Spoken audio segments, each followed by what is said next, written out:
লিল্লাহে তাকবীর, লিল্লাহে তাকবীর, লিল্লাহে তাকবীর। আজারি সাহেবের আগমন, আজারি সাহেবের আগমন। প্রিয় ভাইরা, আপনারা জানেন যে আমি প্রতি বিভাগে একবার করে সফর করছি। তো সেই সুবাদে রংপুর বিভাগের প্রোগ্রামটা আমি লালমনিরহাটে দিয়েছি এবং আমি আশ্বস্ত হয়েছিলাম যে লালমনিরহাটের প্রোগ্রাম খুবই গুছালো হবে, সুষ্ঠু হবে, শান্ত হবে। সেটার নমুনা আলামত আমি দেখতে পাচ্ছি আলহামদুলিল্লাহ। সবাই খুবই সুশৃঙ্খল, লক্ষ লক্ষ তাওহীদি জনতা, পেছনে অনেকে জায়গা পায় নাই কিন্তু কোনো আওয়াজ নাই, সবাই দাঁড়িয়ে আছে। এলইডি স্ক্রিন আছে, আপনারা স্ক্রিনে দেখতে পাচ্ছেন আলহামদুলিল্লাহ। আমি সবাইকে দেখতে পাচ্ছি, মাশাআল্লাহ মাশাআল্লাহ। শান্ত হয়ে আপনারা বসুন, অল্প কিছু সময় কথা বলার সুযোগ আমি পাবো। যেহেতু আমি হেলিকপ্টারে করে এসেছি, হেলিকপ্টারগুলোর আবার একটা পলিসি আছে, সানসেটের আগে, সূর্য ডোবার আগে তাদেরকে এয়ারপোর্টে আবার ল্যান্ড করতে হয়। তো এখানে 3:30টার মধ্যে আমাকে উঠে যেতে হবে। আমি যদি বারবার আপনাদেরকে থামাতে থাকি, শান্ত হতে বলি এবং এগুলোতেই যদি আমরা সময় নষ্ট করে ফেলি, তাহলে এই যে বিশাল মহাসমাবেশ, বিশাল আয়োজন, যেখানে 2-4টা আমি বার্তা দিতে চাই, এগুলো ব্যাহত হবে।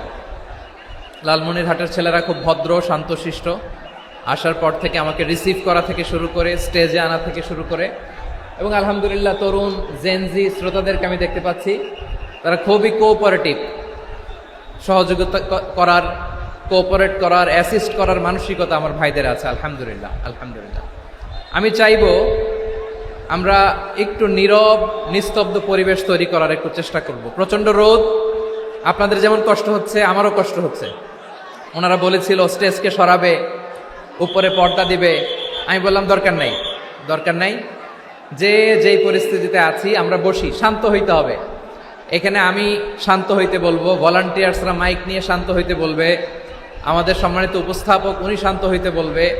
এগুলোর অপেক্ষায় না থেকে নিজ দায়িত্বে আমরা সবাই শান্ত থাকি, যাতে লালমনিরহাটের এই প্রোগ্রাম একটা ইতিহাস হয়ে থাকে বাংলাদেশে। ঠিক কিনা বলেন? যখন আমি সময় দিব, শাউট করতে বলবো, নয়েজ করতে বলবো, তখন নয়েজ করতে হবে আওয়াজ করে।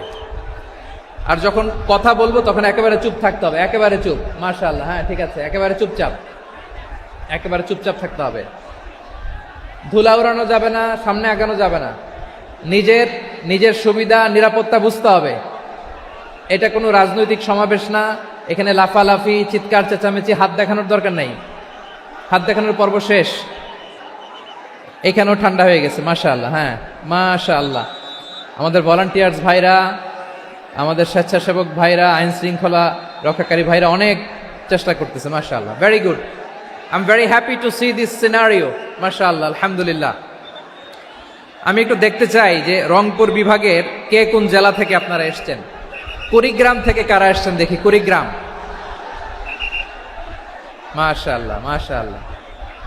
আচ্ছা, গাইবান্ধা জেলার কে আসছেন? গাইবান্ধা, হ্যাঁ মাশাআল্লাহ। ঠাকুরগাঁও অনেকে আসছেন। দিনাজপুর জেলা থেকে, মাশাআল্লাহ। নীলফামারী, ঠিক আছে, ফি আমানিল্লাহ। পঞ্চগড় অনেক আসছে। রংপুর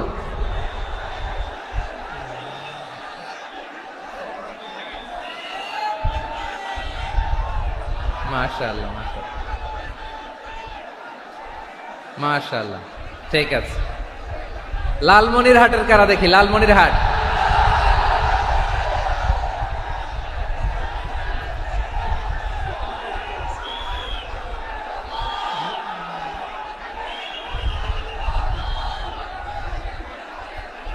মাশাআল্লাহ মাশাআল্লাহ মাশাআল্লাহ।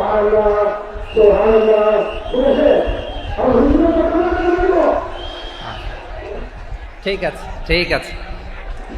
আচ্ছা, এই রংপুর বিভাগের বাইরে থেকে অন্য জেলার কারা কারা আসছেন দেখি। তাও আছে অনেকে, মাশাআল্লাহ। ঠিক আছে ঠিক আছে। আজকের প্রোগ্রামে উপস্থিত আছেন প্রধান অতিথি হিসেবে অধ্যক্ষ আসাদুল হাবিব দুলু ভাই, সাংগঠনিক সম্পাদক বিএনপি, জাতীয় নির্বাহী কমিটির সভাপতি, জেলা বিএনপি লালমনিরহাট। বিশেষ অতিথি হিসেবে আমাদের অনেক ভাইরা এসছেন, সবাইকে শুকরিয়া জানাই। সভাপতিত্ব করছেন জনাব আব্দুল হাকিম। আইন শৃঙ্খলা বাহিনী, প্রশাসন, ভলান্টিয়ার্স, শুনেছি আমি প্রায় 5,000 ভলান্টিয়ার্স আপনারা নিয়োগ দিয়েছেন। আলহামদুলিল্লাহ, আলহামদুলিল্লাহ। অনেক গোছালো প্রোগ্রাম। আমার প্রাণ ঢালা ভালোবাসা জানবেন, আমার হৃদয়ের গহীন থেকে ভালোবাসা নিবেন, শুভেচ্ছা জানবেন সবাই। ঠিক আছে, ঠিক আছে। প্রিয় ভাইরা, আমরা আর কাল বিলম্ব না করে মূল আলোচনায় চলে যেতে চাই। আজকে যে টপিকের উপর আমি কথা বলবো, টপিকটা হচ্ছে peaceful coexistence and communal harmony, শান্তিপূর্ণ সহাবস্থান এবং সাম্প্রদায়িক সম্প্রীতি। আমাদের বাংলাদেশে সাম্প্রদায়িক সম্প্রীতি আছে না নাই? আবহমান কাল থেকে আমরা মুসলিম, হিন্দু, বৌদ্ধ, খ্রিস্টান, পাহাড়ি, নৃগোষ্ঠী মিলেমিশে একাকার, আমরা সবাই মিলে বাংলাদেশ। আওয়াজ করে বলেন ঠিক কিনা? আমাদের পারস্পরিক সম্প্রীতি, ভালোবাসা, সৌহার্দ্যপূর্ণ আচরণ, বোঝাপড়া, এটা বেশ মজবুত, বেশ মজবুত। তবে মাঝে মাঝে আমাদের এই সম্প্রীতির ভেতরে অনেকে ফাটল ধরাতে চায়। আমরা যে সুখে আছি, শান্তিতে আছি, এটা অনেকের ভালো লাগে না, ঠিক কিনা বলেন? আমাদের মধ্যে সাম্প্রদায়িক সম্প্রীতি, সৌহার্দ্যপূর্ণ আচরণ, ভালোবাসা, এটা আবহমান কাল ধরে আছে। তার প্রমাণ, আমরা তাফসিরুল মাহফিলের আয়োজন করলে আমাদের হিন্দু ভাইরা ডিস্টার্ব করে না, ঠিক কিনা? এবং আমি যদি বলি হাত তোলেন, হিন্দু ধর্মের কারা কারা এসেছেন, কত শত কত হাজার যে হাত উঠবে, আপনি অবাক হয়ে যাবেন। আমি চাচ্ছি না হাত উঠাতে। খুলনাতে সর্বশেষ যে আমি প্রোগ্রাম করে গেলাম, সেখানে কয়েকশো হিন্দু ভাই আসছে আমাদের আলোচনা শুনতে, আলহামদুলিল্লাহ। অনেক বৌদ্ধরা আসে, অনেক খ্রিস্টানরা আসে। এবার সফরেও অনেক হিন্দু ভাইরা আমার সাথে দেখা করেছে। তারা বলেছে, হুজুর আমরা আপনার আলোচনা শুনি। আলহামদুলিল্লাহ বলেন। So it's our responsibility to present our religion to our non-Muslim brothers and sisters. আমাদের অমুসলিম ভাই বোনদের কাছে ইসলামের সৌন্দর্য তুলে ধরা, এটা আমাদের দায়িত্ব। We all are the ambassador of Islam. আমরা প্রত্যেকে দায়িত্বশীল, আমরা প্রত্যেকে এক একজন ইসলামের অ্যাম্বাসেডর। আলহামদুলিল্লাহ বলেন। এজন্য এমন ভাবে দ্য বিউটি অফ ইসলাম, ইসলামের সৌন্দর্য আমাদেরকে ফুটিয়ে তুলতে হবে, যাতে করে নন মুসলিমরা শাহাদা পড়ে, কালিমা পড়ে মুসলমান হয়ে যায়। অনেক নন মুসলিম ভাই বোন আমাদের হাতে শাহাদা পড়ে, কালিমা পড়ে মুসলমান হয়েছে, অনেক। সো আমরা যেন ইসলামের বিউটিটাকে তুলে ধরতে পারি এবং এই যে সম্প্রীতি, এটাকে যেন আমরা অটুট রাখতে পারি। আদতে আদতে বাংলাদেশের ইতিহাস বলে আমাদের দেশে কোনো দাঙ্গা নাই, আছে? লালমনিরহাটের ভাইয়েরা আওয়াজ করে বলেন, আমাদের দেশে হিন্দু মুসলিম দাঙ্গা আছে? আমরা ভাই ভাই, আওয়াজ করে বলুন তো, আমরা কি ভাই ভাই? কিন্তু কিছু দুষ্ট লোক আছে, তারা আমাদের সম্পর্কের মধ্যে ফাটল ধরাতে চায়, ঠিক কিনা বলেন? মাঝে মাঝে ঝগড়া লাগাতে চায়। দেখবেন পত্রপত্রিকায় দেখা যায় বিভিন্ন ধর্মীয় উপাসনালয়গুলোতে হামলা চালানো হয়। এগুলো রাজনৈতিক উদ্দেশ্য প্রণোদিত, এগুলোর সাথে ইসলামের কোনো সম্পর্ক নাই। এজন্য এই দুর্বৃত্তদের ব্যাপারে আমাদের সাবধান থাকতে হবে। আমরা সবসময় যেমনি ঐক্যবদ্ধ, ইউনাইটেড, আমরা যদি এরকম ইউনাইটেড থাকি, এই সমস্ত দুর্বৃত্তদের কালো হাত ভেঙে দিতে আমাদের 1 ঘন্টাও লাগবে না। চিল্লায় বলো ঠিক কিনা? আমরা সংঘবদ্ধ থাকবো। এই যে আমাদের পিসফুল কোএক্সিস্টেন্স, শান্তিপূর্ণ সহাবস্থান। হিন্দুরা পূজা করে, যেদিন হিন্দুদের পূজা অনুষ্ঠান, আমরা ওই দিন তাফসির মাহফিল করি না, ঠিক কিনা বলেন? যেদিন আমাদের তাফসিরুল কোরআনের প্রোগ্রাম, ওই দিন আমাদের হিন্দু ভাইরা ডিস্টার্ব করে না। সুবহানাল্লাহ। হিন্দুদের পূজা অনুষ্ঠানে মাদ্রাসার ছাত্র যে পাহারা দেয়, গোটা বিশ্বে এরকম দৃষ্টান্ত, নজির বিরল, ঠিক কিনা বলেন? আইন শৃঙ্খলা বাহিনীর পাশাপাশি মাদ্রাসার ছাত্ররা যে সেখানে পাহারা দেয়, গোটা পৃথিবীতে এই দৃষ্টান্ত আপনি পাবেন। মাদ্রাসার ছাত্ররা, তারা তো কোরআনের ধারক, তারা হাদিসের ধারক, তারা কেন মন্দির পাহারা দিবে? এই সম্প্রীতিকে ধরে রাখার জন্য, এই সৌহার্দ্যকে ধরে রাখার জন্য, আমাদের পারস্পরিক ভালোবাসাকে অটুট রাখার জন্য। আওয়াজ করে বলতে হবে ঠিক কিনা? এখন বলেন, আমাদের এই ভালোবাসা অটুট থাক, আমরা চাই কি চাই না? আমরা হিন্দু মুসলিম মিলেমিশে শান্তিপূর্ণ সহাবস্থান, সাম্প্রদায়িক সম্প্রীতি, লালমনিরহাটের ভাইয়ের আওয়াজ করে বলুন, এই সাম্প্রদায়িক সম্প্রীতি আমরা চাই কি চাই না? আল্লাহ এই দেশকে তুমি বরকতময় করো, বাংলাদেশকে তুমি শান্তিময় করো। আওয়াজ করে সবাই বলেন আমিন। এই জায়গাটাতে সামান্য একটু আওয়াজ হচ্ছিল, এটাও থেমে গেছে, আলহামদুলিল্লাহ আলহামদুলিল্লাহ। এখন একেবারে everything is in my control, মাশাআল্লাহ। ঠিক আছে, আমি মূল আলোচনায় যাই। প্রিয় ভাইরা, আমি বলেছিলাম আমার আলোচনার বিষয় হচ্ছে শান্তিপূর্ণ সহাবস্থান, সাম্প্রদায়িক সম্প্রীতি। আমরা দেখব ইসলাম আমাদেরকে কি কি দিক নির্দেশনা দেয়। শান্ত হইতে হবে, খরগোশের কানের মতো কান দুটো আমার দিকে করে রাখেন। আমি এখনো উঠে যাব, হাত নাড়ায় লাভ নাই, আমি উঠে যাব। তাকায় থাকো আর কান খাড়া, আওয়াজ হবে না। হ্যাঁ, মাশাআল্লাহ মাশাআল্লাহ, ঠিক আছে। আমরা দেখব যে রাসূল সাল্লাল্লাহু আলাইহি ওয়াসাল্লাম এই পিসফুল কোএক্সিস্টেন্সের জন্য আমাদের কি শিখিয়েছেন, কি কি গাইডলাইন দিয়েছেন। আমরা 1 2 3 4 করে এগুলো আপনাদের সাথে শেয়ার করব। আমি আপনাদের খেদমতে সূরাতুল আনআমের 108 নম্বর আয়াত তেলাওয়াত করেছি। এখানে আল্লাহ রাব্বুল ইজ্জা ওয়াল জালাল তিনি ইরশাদ করছেন, ওয়ালা তাসুব্বুল্লাযীনা ইয়াদউনা মিন দুনিল্লাহি ফায়াসুব্বুল্লাহা আদওয়াম বিগাইরি ইলম কাযালিকা যায়্যান্না লিকুল্লি উম্মাতিন আমালাহুম সুম্মা ইলা রাব্বিহিম মারজিউহুম ফায়ুনাব্বিউহুম বিমা কানু ইয়ামালুন। রব্বুল আলামিন বলেন, গোলাম ও আমার ইমানদার বান্দারা শোনো শোনো,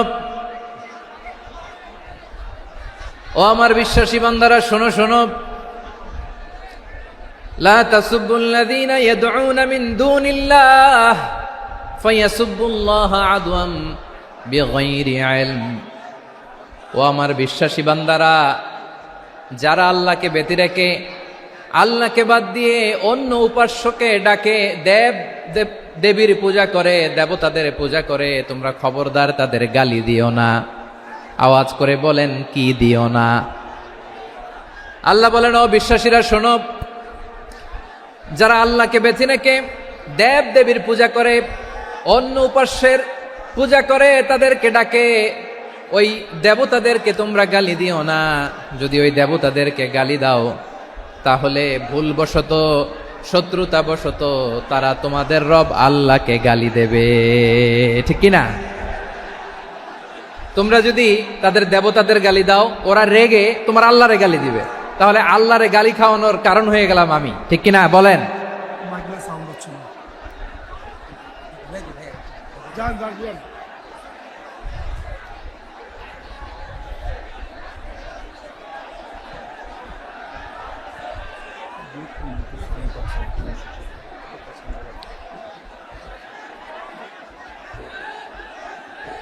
সম্মানিত ভাইয়েরা, এত বিশাল প্রোগ্রাম, মাইকের একটা সেটআপ থাকে, তারগুলো অনেক সময় নড়ে যায়, ধাক্কা ধাক্কিতে ডিসপ্লেস হয়, একটু ঝামেলা হবে।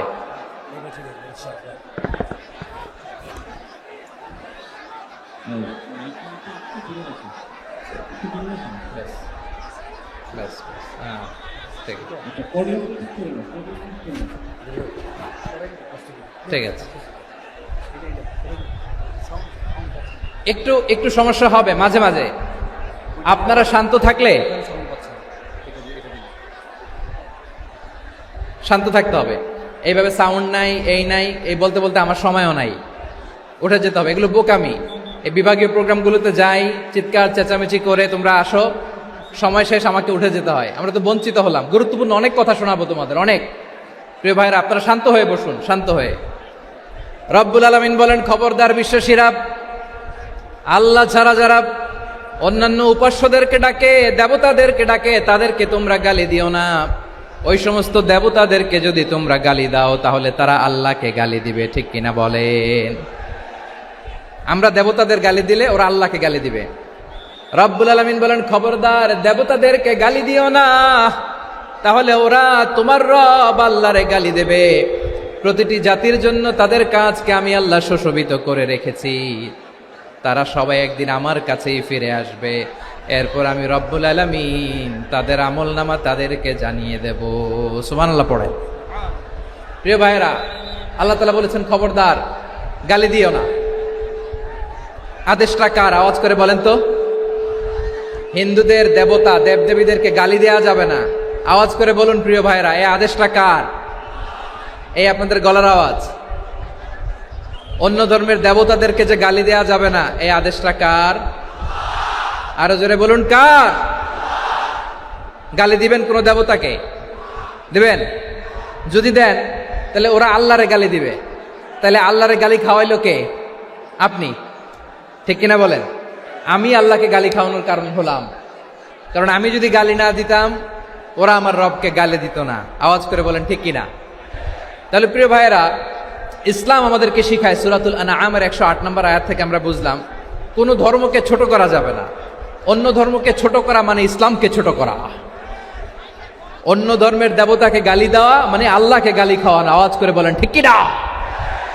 খবরদার, এটা করা যাবে না। আর অন্য ধর্মের দেবতাকে যদি আপনি গালি দেন, ওরা ইসলাম থেকে দূরে সরে যাবে। যাও ইসলামের প্রতি আকৃষ্ট হয়েছিল আর কোনোদিন ইসলামের ধারে কাছে আসবে না। আওয়াজ করে বলেন ঠিক কিনা? এজন্য কখনো কোনোদিন অন্য ধর্মের দেবতাদেরকে গালি দেয়া যাবে না। অন্য ধর্মের কোনো দেবতাদেরকে আমরা গালি দিব না, গালি দিব না। বরং ইসলামের beauty, the beauty of Islam, ইসলামের সৌন্দর্যকে আমরা তুলে ধরব। আমরা যদি বিশ্বনবী সাল্লাল্লাহু আলাইহি ওয়াসাল্লামের জীবনের দিকে তাকাই, তাহলে আমি দেখব বিষ্ণু ইসলাম মক্কাতে কিংবা মদিনাতে অন্য ধর্মের লোকদের সাথে খুব পিসফুলি লাইফ লিড করেছেন। হোক মুশরিক, হোক খ্রিস্টান, হোক ইহুদি, বিশ্বনবী সবার সাথে মিলেমিশে ছিলেন। আলহামদুলিল্লাহ বলেন। ইসলাম হচ্ছে পিসফুল রিলিজিয়ান। অন্য ধর্মের প্রতি সহনশীলতার সবক ইসলাম আমাদেরকে দেয়। কিন্তু প্রতিটি মুসলিমের এটা মনে রাখতে হবে, আল্লাহর কাছে পছন্দনীয় গ্রহণযোগ্য ধর্ম জীবনাদর্শ একটি, সেটা হচ্ছে ইসলাম। আওয়াজ করে বলেন সেটা কি?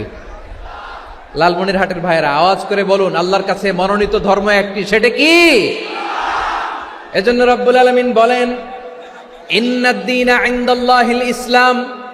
আল্লাহর কাছে মনোনীত গ্রহণযোগ্য অ্যাকসেপ্টেড ধর্ম মতাদর্শ একটা, সেটা হলো ইসলাম। ইসলাম ছাড়া অন্য কোনো ধর্ম যদি কেউ তালাশ করে, তার ওই ধর্ম আল্লাহ গ্রহণ করবে না। ওমাই ইয়াবতাগি গায়রাল ইসলামি দীনান ফালাই ইউকবালা মিন ওয়া হুয়া ফিল আখিরাতি মিনাল খাসিরিন।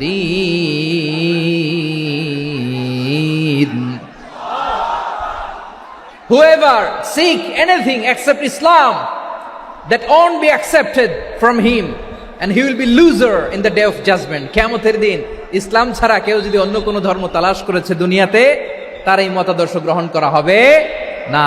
and he will be loser, সে হবে লুজার, ক্ষতিগ্রস্ত। হাই হাই কোম্পানির ম্যানেজার, ওর আমও শেষ, সালাও শেষ। আওয়াজ করে বলেন ঠিক কি না? এজন্য ইসলাম পেয়ে আমরা খুশি না বেজার? প্রত্যেক নামাজ শেষে আমরা আল্লাহরে বলি, আল্লাহ রাদিতু বিল্লাহি রাব্বা ওয়া বিল ইসলামি দীনা ওয়া বি মুহাম্মাদিন নাবিয়ান ওয়া রাসূলা। ও আল্লাহ, তোমারে রব হিসেবে পেয়ে আমরা খুশি। ও আল্লাহ, ইসলামকে ধর্ম হিসেবে পেয়ে আমরা খুশি। বিশ্বনবীকে আমাদের রাসূল পেয়ে আমরা খুশি। ঠিক কিনা বলেন? ইসলাম ছাড়া অন্য কোনো ধর্ম আমরা গ্রহণ করব না। ঠিক কিনা বলেন? আল্লাহর কাছে অ্যাকসেপ্টেড রিলিজিয়ান একটা, সেটা ইসলাম। তো বিশ্বনবী সাল্লাল্লাহু আলাইহি ওয়াসাল্লাম মক্কাতে কিংবা মদিনাতে খুব পিসফুলি এক্সিস্ট করেছেন, যে কোনো ধর্মের সাথে মিলেমিশে চলেছেন। তার প্রমাণ আমরা যদি রাসূল সাল্লাল্লাহু আলাইহি ওয়াসাল্লামের বায়োগ্রাফির দিকে তাকাই, তাহলে দেখব তিনি মুশরিকদের সাথে পিস ট্রিটি করেছেন, শান্তি চুক্তি, পিস ট্রিটি, পিস এগ্রিমেন্ট। আপনারা হুদাইবিয়ার সন্ধির নাম শুনেছেন? আমার লালমনিরহাটের কলিজার টুকরা ভাইয়েরা, হুদাইবিয়ার সন্ধির নাম আপনারা শোনেন নাই? 6ষ্ঠ হিজরিতে বিষ্ণু ইসা ইসলাম মুশরিকদের সাথে এই ট্রিটি করেছেন, চুক্তি। কাদের সাথে? মুশরিকদের সাথে। আমরা তো মুসলমান বসতে পারি না। আমরা দুই মুসলিম ভাই একসাথে বসে চা খেতে পারি না, গল্প করতে পারি না। বিষ্ণু ইসলাম মুশরিকদের সাথে ট্রিটি করেছেন, হুদাইবিয়ার সন্ধি। এই সন্ধির আগে মক্কা থেকে কেউ মদিনায় যেতে পারে না, মদিনা থেকে কেউ মক্কায় যেতে পারে না। কিন্তু এই সন্ধির পরে ট্রাফিক স্বাভাবিক হয়ে গেল। মক্কার লোকেরা মদিনায় আসতে পারে, মদিনার লোকেরা মক্কায় আসতে পারে। এটাকে বলে সুলহে Hudaibiya, the peace agreement of Hudaibiya, শান্তি চুক্তি। আমরা পৃথিবীতে এখন অনেক শান্তি চুক্তির নাম শুনি, এগুলো সব the piece treaty of Hudaibiya থেকে কপি করা। আল্লাহু আকবার। তাহলে বিশ্বনবী সাল্লাল্লাহু আলাইহি সাল্লাম তিনি যে শান্তিপূর্ণ সহাবস্থানে বিশ্বাসী ছিলেন, মুসলমানেরা যে অন্য ধর্মের প্রতি সহনশীল তার প্রমাণ হচ্ছে এই পিস ট্রিটি। শুধু তাই নয়, মাইকের সাউন্ডটা একটু বাড়াই দিতে হবে, খুব দুর্বল, একটু মজবুত করতে হবে, আর একটু ক্লিন করতে হবে, আর সবগুলা জায়গায় সাউন্ড যাচ্ছে কিনা একটু ক্রস চেক করতে হবে। হ্যাঁ, পাবেন পাবেন, দিচ্ছে mike operator, he is trying his level best, দিচ্ছে। মাইক অপারেটর যিনি আছেন, প্রতিটি জায়গায় প্রতিটি সাউন্ড বক্সে যেন আওয়াজ পাওয়া যায়, একটু ক্রস চেক করেন, সাউন্ডটাকে একটু স্ট্রং করে দেন। হ্যাঁ, ঠিক আছে, মাশাআল্লাহ। এদিকে তাকান, এদিকে। মক্কার পার্ট গেল, পিস এগ্রিমেন্ট করলেন, শান্তি চুক্তি। বিষ্ণু ইসলাম মদিনায় যে কি করলেন? মদিনায় যে বিষ্ণু ইসলাম মদিনা চার্টার করলেন, মদিনা সনদ, সাহিফাতুল মদিনা, এটার বলে মদিনা চার্টার। যে ওয়েস্টে, ইউরোপে, আমেরিকাতে তারা অনেক চার্টার করে, এই সব চার্টার মদিনা চার্টার থেকে কপি করা। আওয়াজ করে পড়েন সুবহানাল্লাহ। বিষ্ণু ইসলাম মদিনায় গেলেন, মদিনাতে মুসলিম, মুশরিক, ইয়াহুদি, এই তিন ধর্মের লোক মিলে সব স্টেক হোল্ডার যারা আছে সবাইকে নিয়ে বিষ্ণু ইসলাম মদিনা চার্টার করলেন, মদিনা সনদ, পড়েন সুবহানাল্লাহ। শুধু তাই নয়, মক্কাতে বিশ্বনবী পিস এগ্রিমেন্ট করলেন, শান্তি চুক্তি মুশরিকদের সাথে। মদিনাতে যে বিশ্বনবী মদিনা চার্টার করলেন, মদিনা সনদ করলেন ইহুদিদের সাথে। আবার মদিনাতে বিশ্বনবী ইহুদিদের সাথে পিস ডায়ালগ করলেন, ইন্টারফেথ ডায়ালগ করলেন, আন্তধর্মীয় সংলাপ করলেন। যেই সংলাপের মূল ভিত্তি ছিল তাওহীদ। মূল ভিত্তি ছিল কি? তাওহীদ। বিশ্বনবী ইহুদিদেরকে ডাকলেন, আহ্বান করলেন, কুল ইয়া আহলাল কিতাবি তাআলাউ ইলা কালিমাতিন সাওয়াইন বাইনানা ওয়া বাইনাকুম আল্লা না'বুদা ইল্লাল্লাহ ওয়া লা নুশরিকা বিহি শাইআন ওয়া লা ইয়াত্তাখিযা বা'দুনা বা'দান আরবাবাম মিন দুনিল্লাহ فإن تولوا فقولوا اشهدوا بأننا مسلمون। সুবহানাল্লাহ পড়েন। বিশ্বনবী মদিনার ইহুদিদের ডেকে বললেন, ও ইহুদিরা, শোনো শোনো, আসো এমন একটা আদর্শের প্রশ্নে আমরা একত্রিত হই, যে আদর্শের প্রচার তোমাদের নবীরাও করেছে, আমিও করি, যে আদর্শের কথা তোমাদের পবিত্র ধর্মগ্রন্থগুলোতে আছে, আমার কোরআনেও আছে। সেটা হলো তাওহীদ। আমরা এক আল্লাহ ছাড়া কারো ইবাদত করব না, আল্লাহর সাথে কাউরে শরীক করব না, আল্লাহ ছাড়া কাউরে রব মানব না। পড়েন সুবহানাল্লাহ। তাহলে আমার প্রিয় লালমনিরহাটের ভাইরা, মদিনাতে যে তিনি মদিনা চার্টার করলেন, মদিনা সনদ, পিস ডায়ালগ করলেন, শান্তির সংলাপ, ইন্টারফেথ ডায়ালগ করলেন, আন্তধর্মীয় সংলাপ, যার ভিত্তি ছিল তাওহীদ। সুবহানাল্লাহ পড়েন। তাহলে অন্য ধর্মের প্রতি সব সময় ইসলাম সহনশীল, টলারেন্স। যদি আপনি দেখতে চান ইসলামের নবী বিশ্ব নবীর দিকে তাকান, ঠিক কিনা বলেন? আমরা তো সংখ্যালঘুদের রাইটস প্রোটেক্ট করার জন্য কত আইন বানাই, কত বৈঠক করি, কত সংবাদ সম্মেলন করি। বিষ্ণু সাল্লাল্লাহু আলাইহি ওয়াসাল্লাম সংখ্যালঘুদের রাইটসের ব্যাপারে, অধিকারের ব্যাপারে যে কথা বলেছেন, শুনলে আপনি অবাক হয়ে যাবেন। বিশ্বনবী বলেন, আলা মান যালামা মুআহাদান আও ইনতাকাসাহু আও কাল্লাফাহু ফাওকা তাআতিহি আও কাল্লাফাহু ফাওকা তাকাতিহি আও আখাযা মিনহু শাইআন বিগাইরি তিবি নাফসিন ওয়া আনা হাজিজুহু ইয়াউমাল কিয়ামা। খবরদার, জেনে রাখো, কেউ যদি কোনো সংখ্যালঘুর উপরে অত্যাচার করে, কোনো সংখ্যালঘুর প্রাপ্য থেকে যদি কেউ কাউকে ঠকায়, সংখ্যালঘুর উপর যদি কেউ কষ্ট দেয়, কোনো সংখ্যালঘুর সম্পদ যদি কেউ জোর করে কেড়ে নেয়, আমি কিয়ামতের দিন বিশ্বনবী ওই সংখ্যালঘুর পক্ষে আর ওই মুসলমানদের বিপক্ষে বাদী হয়ে দাঁড়াবো। সুবহানাল্লাহ বলতে পারলেন না? আল্লাহু আকবার। আপনি নামাজি, আপনি মুসল্লি, আপনি হাজী সাহেব, তাহাজ্জুদ পড়তে পড়তে কপালে দাগ ফেলে দিছেন, আপনার প্রতিবেশী হিন্দু, ভাবছেন আমার তো পাওয়ার আছে, ওর জমিটা দখল করি। বিশ্বনবী বলেন কিয়ামতের দিন ওই হিন্দুর পক্ষে তোর বিরুদ্ধে আমি বাদী হয়ে দাঁড়াবো। পৃথিবীর কোন ধর্মে এরকম স্টেটমেন্ট পাবেন? পাবেন? আপনি ভাবছেন আপনি নামাজ পড়লে হাজী সাহেব কপালে দাগ ফেলায় দিলে আপনি সেলসেলায় জান্নাতে চলে যাবেন না? খবরদার। বিশ্বনবী বলেন কোন সংখ্যালঘুর উপর যদি কেউ আক্রমণ করে, তার প্রাপ্য তাকে না দিয়ে যদি তাকে ঠকায়, তার উপর জুলুম করে, তার সম্পদ যদি কেড়ে নেয়, আমি নবী, তুমি মুসলিম হইতে পারো, মুসল্লি হইতে পারো, তার পক্ষে তোমার বিপক্ষে আল্লাহর দরবারে বাদী হয়ে দাঁড়াবো। আচ্ছা লালমনিরহাটের ভাইরা, কথা বুঝতে পারলে আওয়াজ করে উত্তর দেন। বিশ্বনবী যদি কারো বিপক্ষে দাঁড়ায় কিয়ামতের দিন, আই রিপিট, আমি আবারও বলছি, বিশ্বনবী যদি কিয়ামতের দিন কারো বিপক্ষে দাঁড়ায়, ও তো সেলসেলায়া জান্নাতি, তাই না? জান্নাতি না? যে নবীর সুপারিশ ছাড়া জান্নাতের গেটও দেখা যাবে না, ওই নবী যদি বলে তোর বিপক্ষে আমি বাদী হয়ে দাঁড়াবো, ওই জান্নাতে আর ঢোকার কোনো সুযোগ আমাদের থাকবে?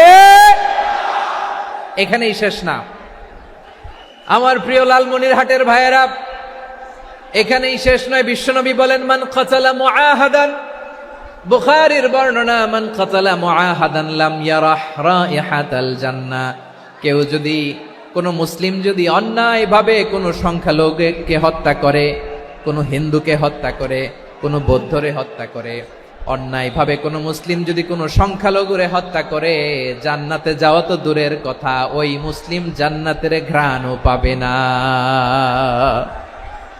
সেই বুখারীর বর্ণনা, মান কাতালা মুআহাদান লাম ইয়ারাহ রাইহাতাল জান্নাহ ওয়া ইন্না রিহাহা লা ইউজাদু মিন মাসিরাতি 40 আমা। যে জান্নাতের ঘ্রাণ 40 বছর দূরের রাস্তা থেকেই পাওয়া যায়। সুবহানাল্লাহ পড়েন। প্রিয় ভাইরা, এখান থেকে জান্নাতে পৌঁছতে লাগবে 40 বছর। এত দূর, কত বছর? সবাই বলেন কত বছর? এখান থেকে জান্নাতে পৌঁছতে লাগবে 40 বছর।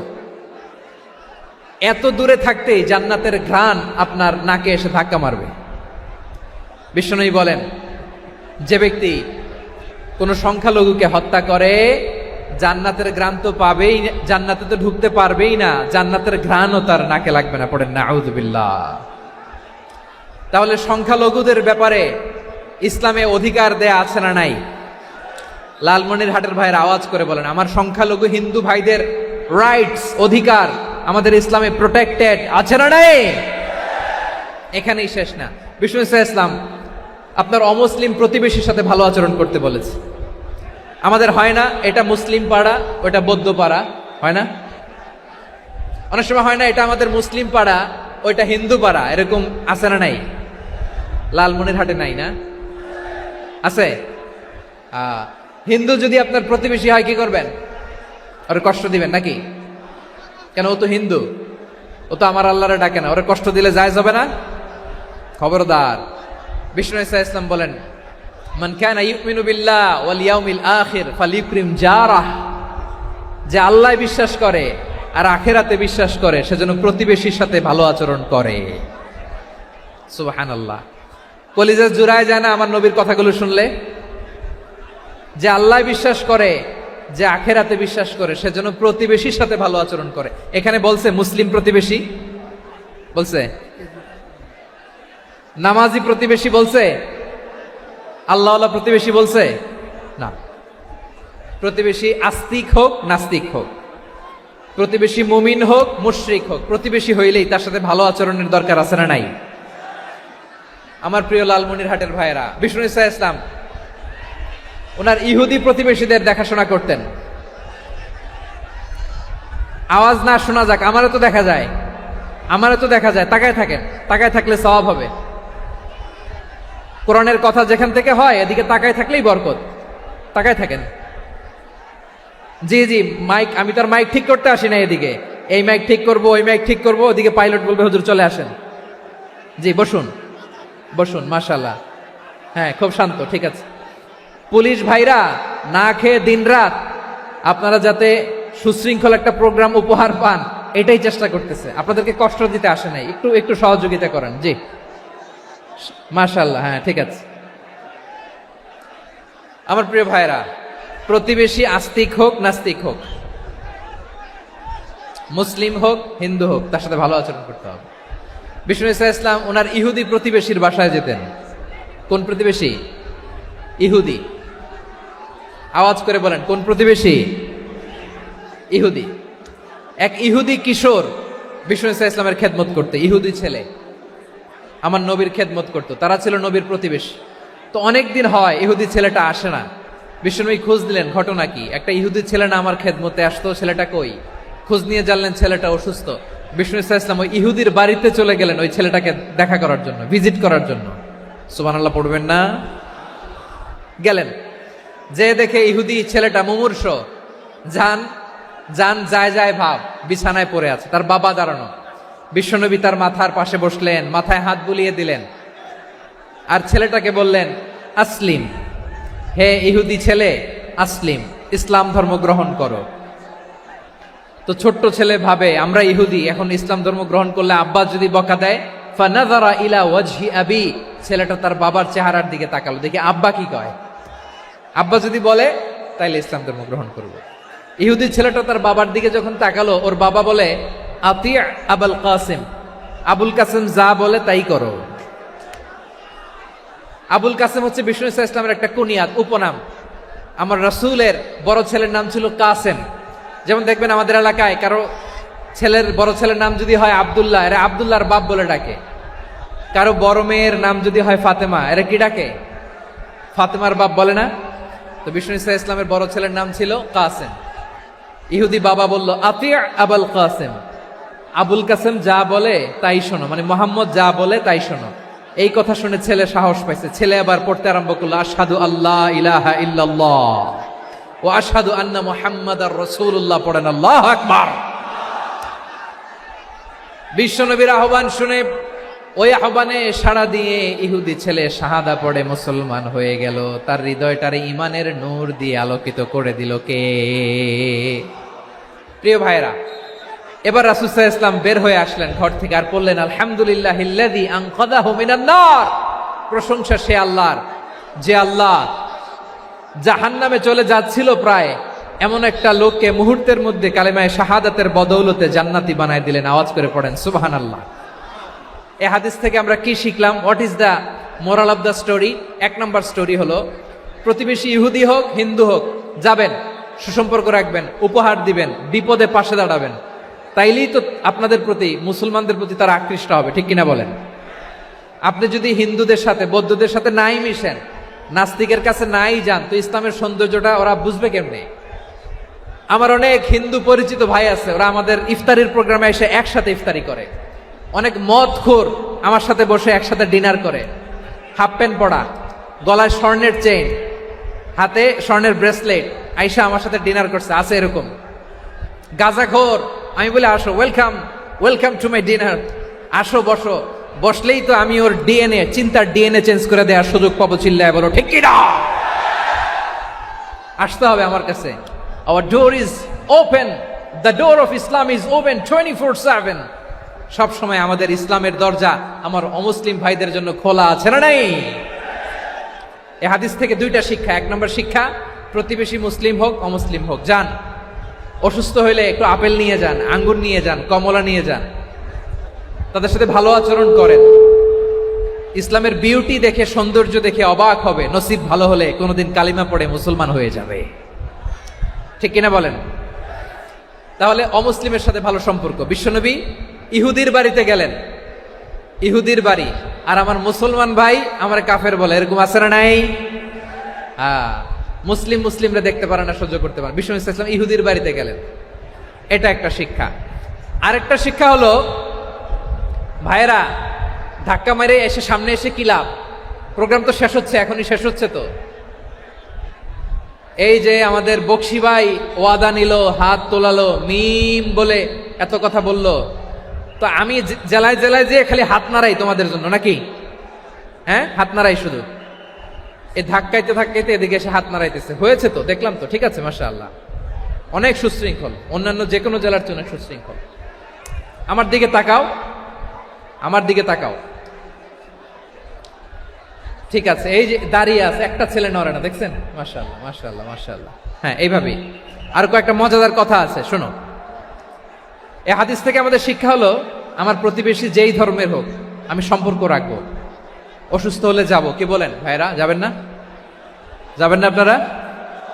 আচ্ছা, 2 নম্বর শিক্ষা হলো, বিষ্ণু ইসলামের খাদেম ছিল ইহুদি, এতদিন খেদমত করলো, একদিনও বিশ্বনবী ওরা কালিমার দাওয়াত দেয় নাই।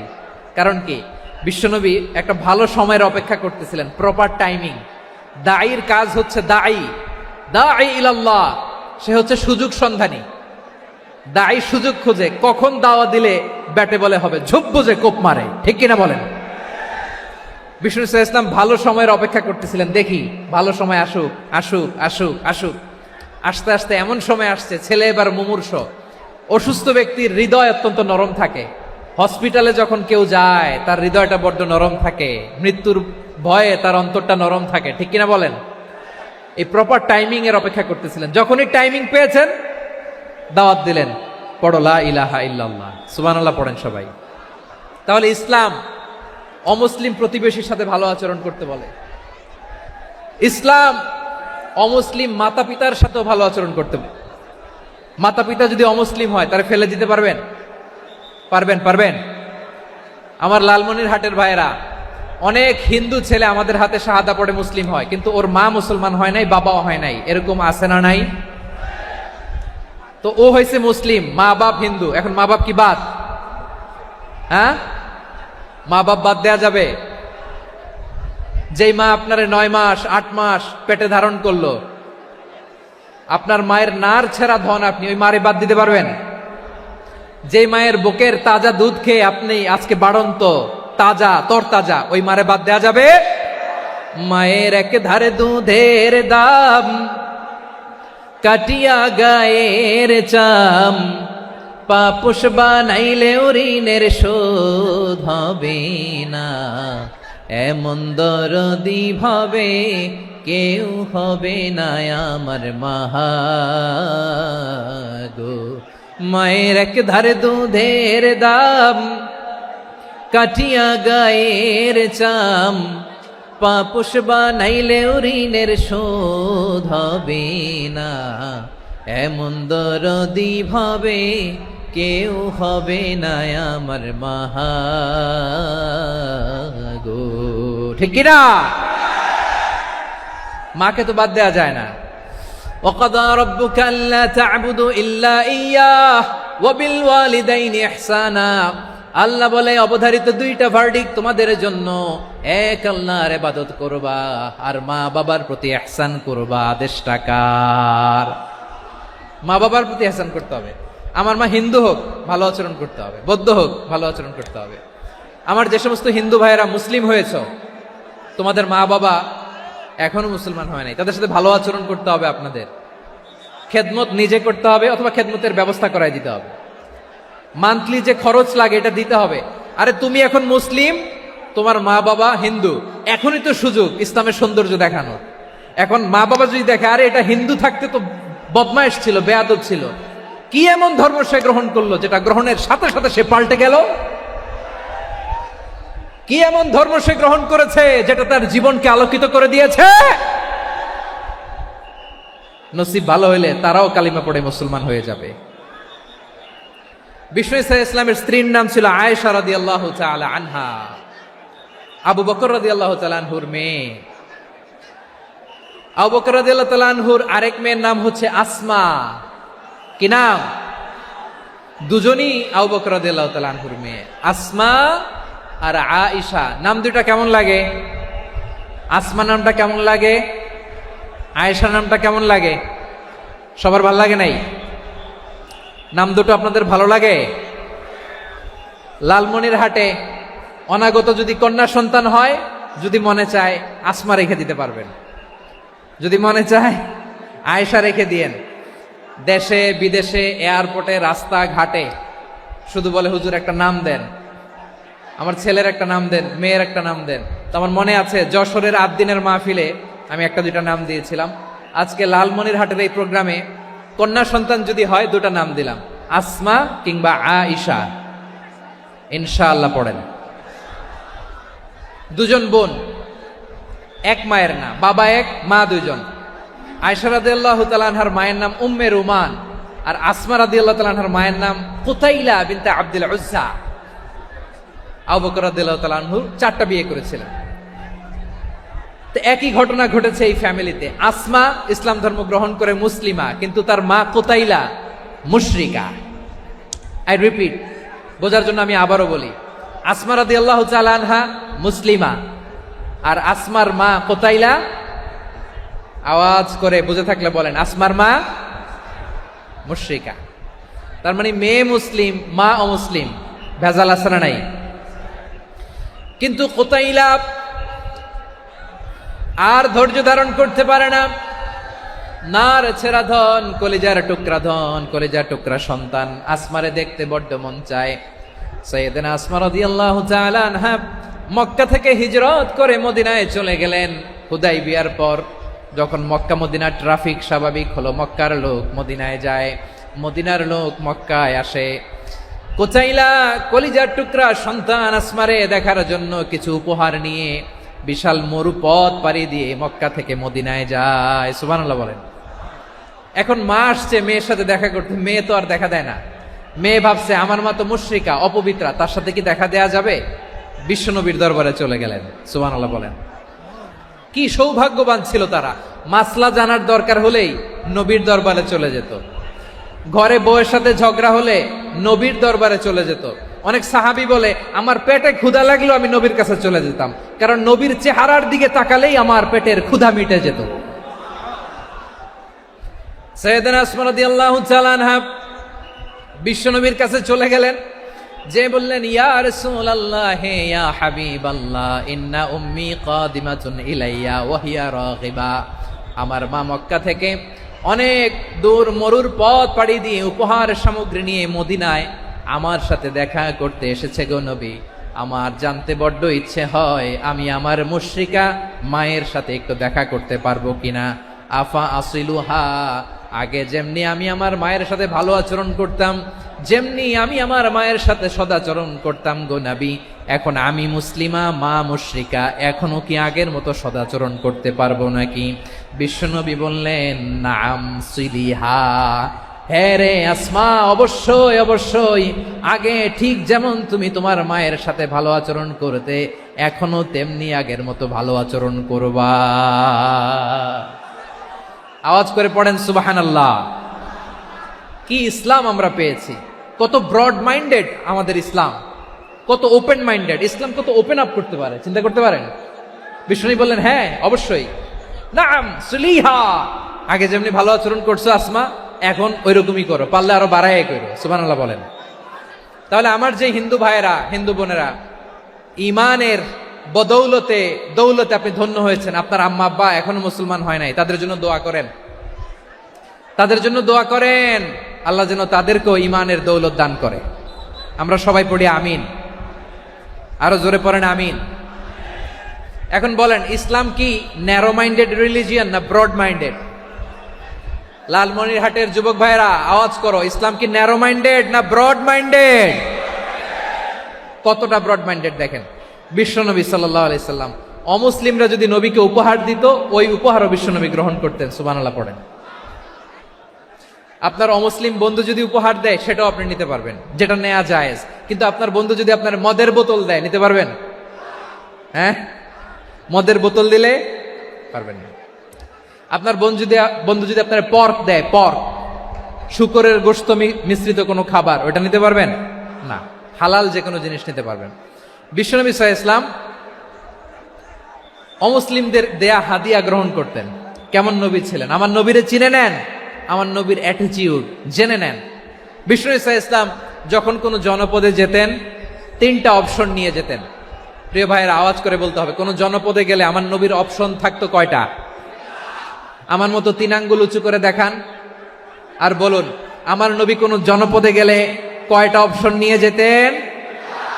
1 নাম্বার অপশন আসলিম তাসলাম। নতুন এলাকায় গেলে বলতেন আসলিম তাসলাম, ইসলাম ধর্ম গ্রহণ করো, শান্তিতে থাকবা, আমার ভাই হয়ে যাবো, আমরা ভাই ভাই। ইসলাম মানো, আমরা ভাই ভাই। অপশন নাম্বার কত? 1। যদি বলে না ইসলাম মানবো না, ওকে, অপশন নাম্বার 2, মুসলিম হওয়ার দরকার নাই, লা ইকরাহা ফিদ্দিন, ইসলামে কোনো বাড়াবাড়ি নাই। খ্রিস্টান আছো থাকো, বৌদ্ধ আছো থাকো, ইহুদি থাকতে চাও থাকো, কিন্তু আমরা যেহেতু রিজিওনাল সুপার পাওয়ার, আমাদের আন্ডারে থাকো, ট্যাক্স দিয়া থাকো, এটার বলে জিজিয়া। আলেম যারা আছেন বুঝবেন এটার আরবিতে কি বলে, জিজিয়া। You pay us the tax, we will give you the security. তোমরা ট্যাক্স দিবা, আমরা সিকিউরিটি দিব, আমাদের আওতায় থাকবা, কেউ তোমাদেরকে আক্রমণ করতে পারবে না, আমরা নিরাপত্তা দিব। সুবহানাল্লাহ বলেন। এটা অপশন নাম্বার কত? আচ্ছা বুঝে থাকলে বলেন 1 নাম্বার অপশন কি ছিল? ইসলাম। ইসলাম মানো, শান্তিতে থাকবা, ভাই ভাই, আমরা ভাই ভাই। অপশন নাম্বার 2, ট্যাক্স দাও, আমরা নিরাপত্তা দিব, মুসলিম হওয়া লাগবে না। এখন 1 নাম্বারও মানে না, 2 নাম্বারও মানে না, মুসলিম হব না, ভালো, খ্রিস্টান থাকো, ট্যাক্স দাও, আমরা সিকিউরিটি দিব না, এটাও মানি না। বিষ্ণু বলেন তাহলে তলোয়ার আমাদের আর তোমাদের মাঝে ফয়সালা করবে, মুসলিমও হব না, ট্যাক্স দিবা, নিরাপত্তা দিব, আমরা সুপার পাওয়ার, আমাদের আন্ডারে থাকবে, এটাও না। তাহলে তোমাদেরকে তো আমরা বিশ্বাস করতে পারি না, কখন না কখন বিশ্বাসঘাতকতা করো, কার সাথে মিলে হাত মিলাও, তলোয়ার আমাদের মাঝে ফয়সালা করবে। তখন তিনি জেহাদের সশস্ত্র সংগ্রামের ঘোষণা দিতেন। সুবহানাল্লাহ পড়েন। দেখেন পশ্চিমারা জেহাদকে এইভাবে চিত্রায়িত করে না, ওরা জেহাদ বলতে বুঝায় তলোয়ার, হাত কাটো, গলা কাটো না, জেহাদ সশস্ত্র সংগ্রাম 3 নম্বরে। অধিকাংশ ক্ষেত্রেই বিশ্বনবীর সুন্দর আচরণ দেখে, আরে আমার নবীর যে নুরানি চেহারা, অনেকে তো কেবল সিরেফ চেহারাটা দেখেই কালিমা পড়ে মুসলমান হয়ে গিয়েছে। যারা মুসলিম হয় নাই তারা তাদের ইসলামেই বলবৎ ছিল, ট্যাক্স দিয়ে ইসলামের আন্ডারে ছিল। যারা এটাও মানে নাই ওইটাও মানে নাই, তাদের বিরুদ্ধে জেহাদ। বিষ্ণু ইসলাম 7ম হিজরিতে যখন খায়বার বিজয়ের পরে ইসলাম রিজিওনাল সুপার পাওয়ার হিসেবে আত্মপ্রকাশ করলো, বিশ্বনবী চিঠি লিখলেন অন্যান্য সুপার পাওয়ারের কাছে, রাষ্ট্রীয় চিঠি লেখে এক রাষ্ট্রপ্রধান আরেক রাষ্ট্রপ্রধানের কাছে, ঠিক কিনা বলেন? জানেন না আপনারা? এই যে 24-এর ছাত্র নাগরিক অভ্যুত্থানে, এই অভ্যুত্থান যখন শুরু হয়, আমি তখন সাউথ আফ্রিকাতে, একটা স্ট্যাটাস দিয়েছিলাম, কোটা নয় গোটা দেশ সংস্কার করা লাগবে। শুধু বাংলাদেশ নয়, সারা বিশ্বের বাংলা ভাষাভাষী লোকেরা এই আন্দোলনের সাথে সমর্থন তারা করেছে, এটাকে সাপোর্ট করেছে, তারা সমর্থন দিয়েছে। আমাদের ইউনাইটেড আরব আমিরাতের বাংলাদেশি ভাইয়েরা তারা সেখানে রাস্তায় নেমে এসেছিল, জানেন? ওইখানে ডেমনস্ট্রেশন করা যায় না, সেখানকার সরকার তাদেরকে যাবজ্জীবন দিয়েছিল। তখন আমাদের এই যে প্রধান উপদেষ্টা ডক্টর মোহাম্মদ ইউনূস সরাসরি G2G বলে, এটারে G2G, government to government, G2G, উনি চিঠি লিখলেন যে তাদেরকে, ইউর হাইনেস, হে সম্মানিত আমির, আপনি আমার এই চিঠির কারণে আমার সম্মানে এই 53 জন বাংলাদেশিকে মাফ করে দেন। এই চিঠির বদৌলতে বেকসুর খালাস পেয়ে গিয়েছিল আমাদের ভাইরা, জানেন না এই ঘটনা আপনারা? তাহলে গভর্নমেন্ট টু গভর্নমেন্ট চিঠি দেওয়া হয়। 7ম হিজরিতে বিষ্ণু ইসলাম সব সুপার পাওয়ারের কাছে চিঠি দিলেন, রোমান সম্রাটের কাছে, পারস্য অধিপতির কাছে, মিশরের অধিপতির কাছে, সবার কাছে চিঠি লিখলেন। চিঠির ভাষা ছিল এরকম, মিন মুহাম্মাদিন রাসূলিল্লাহ ইলা মুকাওকিস আযীমিল কিবত, মুহাম্মদ রাসূলুল্লাহর পক্ষ থেকে মিশরের বাদশার কাছে, আসলিম তাসলাম, ইসলাম মানো, শান্তিতে থাকবা, সালামুন আলা মান ইত্তাবাআল হুদা, শান্তি তার জন্য যে হেদায়েতের অনুসরণ করে। সুবহানাল্লাহ পড়েন।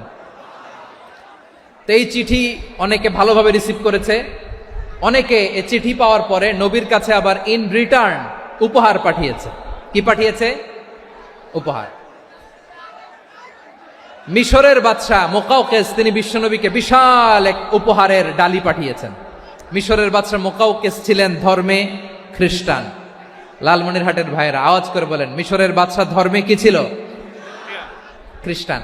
কি উপহার দিয়েছিল আমার নবীকে? শুনতে মনে চায়? আওয়াজ নাই লালমনিরহাটের গলায়।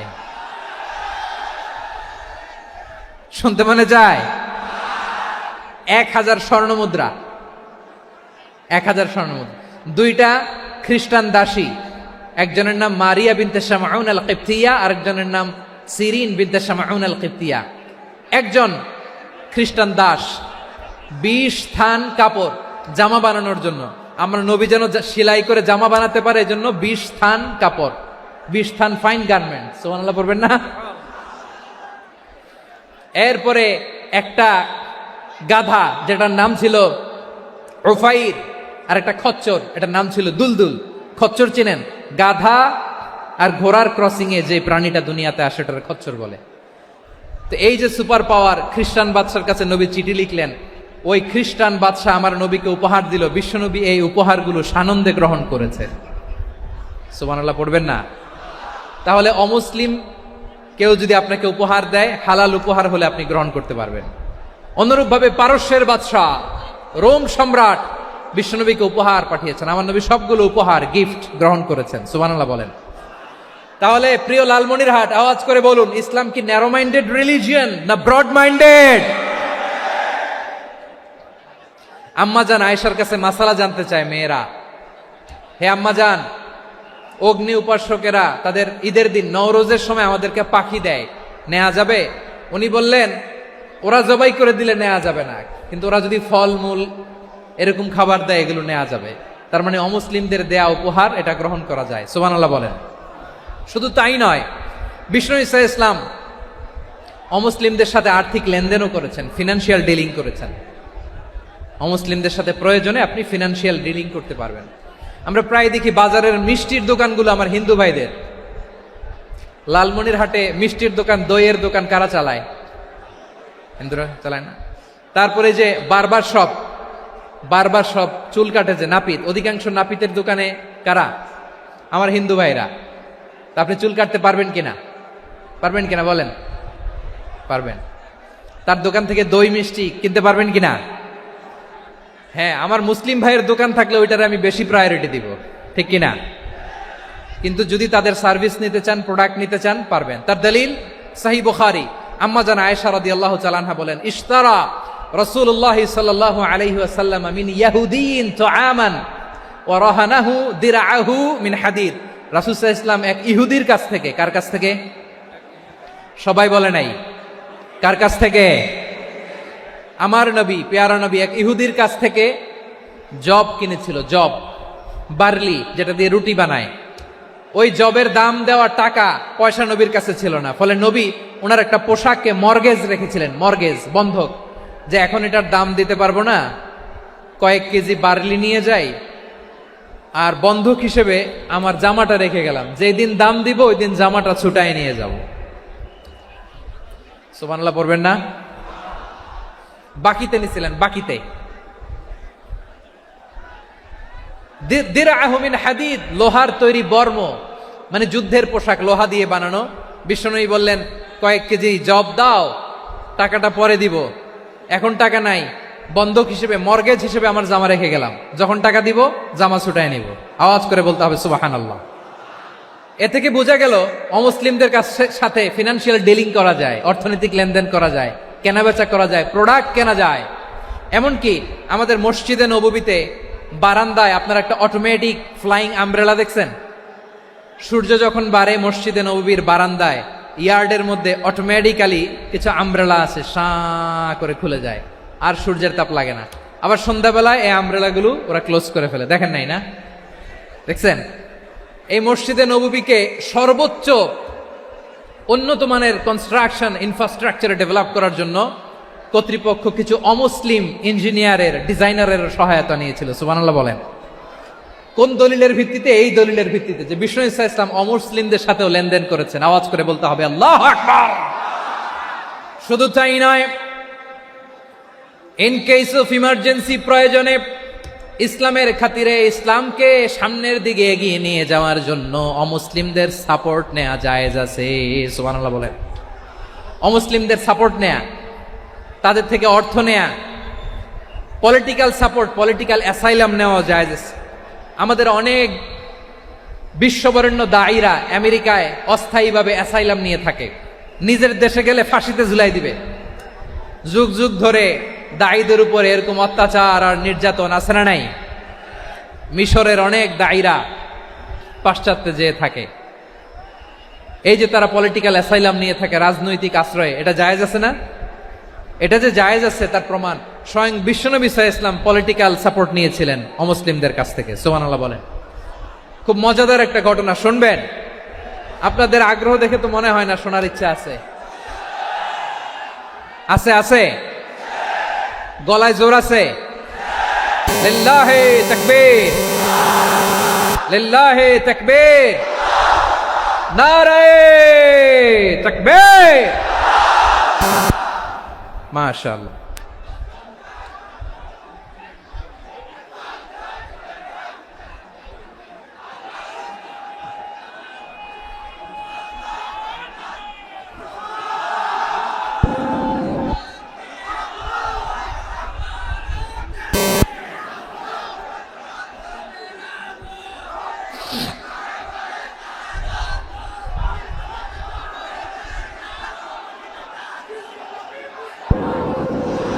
মাশাআল্লাহ মাশাআল্লাহ। থামুন থামুন আমার ভাইরা। বিশ্বনবীর বয়স তখন প্রায় 51 বছর। কত বছর? বিশ্বনবীর সবচেয়ে কাছের মানুষ খাদিজা রাদিয়াল্লাহু তাআলা আনহা ইন্তেকাল করেছেন। বিশ্বনবী বড্ড কষ্ট পেলেন, হৃদয়টা ভেঙে খান খান। যিনি ঘরের ভেতরে বিশ্বনবীকে সান্ত্বনা দিতেন, ভালোবাসা দিতেন, বাইরে গেলে কুরাইশরা বকাঝকা করে, অত্যাচার করে, কিন্তু আম্মাজান খাদিজা রাদিয়াল্লাহু তাআলা আনহা ঘরটারে এমন শান্তির নীড় বানায় রেখেছেন, এই ঘরের ভিতরে ঢুকলে বিশ্বনবীর কলিজাটা ঠান্ডা হয়ে যেত। এজন্য রব্বুল আলামিন বলেন, খাদিজা, ও আমার বান্দি খাদিজা, জান্নাতে এমন স্পেশাল একটা ঘর আমি তোমার জন্য রেডি করে রেখেছি। ওই ঘরের মধ্যে কোনো আওয়াজ নাই, ওই ঘরের মধ্যে কোনো নয়েজ নাই, ওই ঘরে কোনো বিশৃঙ্খলা নাই। কারণ মক্কার জমিনে আমার নবী কুরাইশদের বিশৃঙ্খলা, নয়েজ আর ঝামেলাগুলোকে উপেক্ষা করে যখন তোমার ঘরের ভিতরে ঢুকতো, ঘরটারে তুমি শান্তির নীড়, ঠান্ডা, নীরব, নিস্তব্ধ, নিঝুম আর শান্তির নীড় বানিয়ে রেখেছো। এজন্য জান্নাতে স্পেশাল একটা শান্তির নীড় আমি তোমারে উপহার দেব। ওই প্রিয়তমা স্ত্রী খাদিজা ইন্তেকাল করলেন, বিশ্বনবীর হৃদয় ভেঙে খান খান। আবার ওনার চাচা আবু তালেব ইন্তেকাল করলেন, যিনি পলিটিক্যাল শেল্টার দিতেন নবীকে। কে দিতেন? আবু তালেবের ভয়ে, বিশ্বনবীর এই চাচার ভয়ে কোনো মুশরিক নবীর গায়ে হাত দেওয়ার সাহস পায় নাই। এখন স্ত্রীও নাই, চাচাও নাই, নবীকে আশ্রয় দেওয়ার কেউ নাই। নবীর চারদিকে অন্ধকার। নবী এখন কই যাবেন? আমার পেয়ারা নবী নতুন স্টেশন খুঁজতেছেন, নতুন দাওয়াতি প্ল্যাটফর্ম খুঁজতেছেন। তিনি যায়েদ বিন হারেসা রাদিয়াল্লাহু তাআলা আনহুকে নিয়ে মক্কার পাশের একটা নেইবরিং সিটি তায়েফে চলে গেলেন। কোথায় চলে গেলেন? লালমনিরহাটের ভাইয়ের আওয়াজ করে বলেন, কোথায় গেলেন? তায়েফে চলে গেলেন দিনের দাওয়াত দেওয়ার জন্য। কি দেওয়ার জন্য? নাকি জমি কিনতে গেছিলেন? জমি কিনতে? দুনিয়ার যশ খ্যাতির জন্য? নিজের কোনো লাভের জন্য? তায়েফবাসীদেরকে জাহান্নামের আগুন থেকে বাঁচানোর জন্য। আওয়াজ করে বলতে হবে, ঠিক কিনা? বিশ্বনবী বিশাল মরুপথ, পাহাড়ি পথ পাড়ি দিয়ে তায়েফের মরুজমিনে গেলেন কোরআনের দাওয়াত নিয়ে, ইমানের দাওয়াত নিয়ে। কিন্তু তায়েফের লোকেরা বিশ্বনবীর দাওয়াতকে শুধু প্রত্যাখ্যান করেই থামে নাই, তারা বিশ্বনবীর সাথে অত্যন্ত খারাপ আচরণ করেছে। বিশ্বনবীকে শারীরিকভাবে হেনস্থা করেছে, আমার নবীকে শারীরিকভাবে অত্যাচার করেছে, আমার পেয়ারা নবীর গায়ে পাথর মেরেছে, বিশ্বনবীর গা বেয়ে ঝরঝর করে রক্ত ঝরেছে, নবী জামিনের মধ্যে লুটিয়ে পড়েছেন, আবার মেরেছে। আবার নবী হাঁটতে শুরু করলেন, পেছন থেকে আবার মেরেছে। আবার নবী রক্তাক্ত হয়ে জামিনের মধ্যে লুটিয়ে পড়লেন, আবার মেরেছে। বিশ্বনবীর মতো এত সুশ্রী মানব, বিশ্বনবীর মতো এত শুভ্র মানব, বিশ্বনবীর মতো এমন চমৎকার দেহাবয়ব দিয়ে রব্বুল আলামিন কাউকে বানান নাই।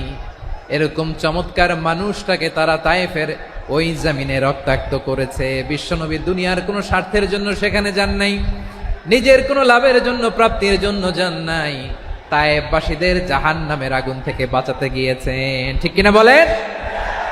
খেয়ে না খেয়ে দিন প্রচারের কাজে নিজেকে দিয়েছ বিলিয়ে, তাই ফের কাফিরেরা চিনল না সে আলো, দুষ্ট ছেলেদের পিছু দিল লেলিয়ে। পাথরের আঘাতে ক্ষত বিক্ষত হয়ে সারা শরীর থেকে রক্ত ঝরে।